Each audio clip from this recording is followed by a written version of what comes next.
Əmək və Əhalinin Sosial Müdafiəsi Nazirliyinin tabeliyində Dövlət Məşğulluq Agentliyi Cəbrayıl, Qubadlı və Zəngilan rayonlarında Prezidentin xüsusi nümayəndəliyinin dəstəyi ilə Cəbrayılda növbəti əmək yarmarkası keçirib. Aktiv məşğulluq tədbirlərində işsiz və iş axtaran şəxslərə 20 müəssisə tərəfindən növbətçi mühəndis, aqronom, nəqliyyat üzrə mütəxəssis, mexanik, elektrik montiyoru, mühəndis, operator, qaynaqçı, avtokar sürücüsü, fəhlə, usta və başqa peşə istiqamətləri üzrə 100-ə yaxın vakansiya təqdim edilib. Vakansiyalara müraciət edən şəxslərə iş yerləri üzrə tələblər barədə məlumat verilib, uyğun şəxslərin qeydiyyatı aparılıb.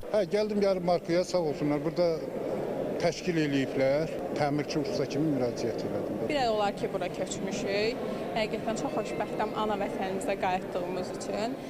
Mən inşaat mühəndisiyəm, kollec bitirmişəm. Bugün bu yarmarkada iştirak etməyin səbəbimdən inşaat mühəndisi olaraq özümə iş tapmaq və Cəbrayılda tikiləcək, Qarabağ ərazisində tikiləcək bütün tikinti işlərində mənim də əməyimin kəsilməsini istəməyimdir.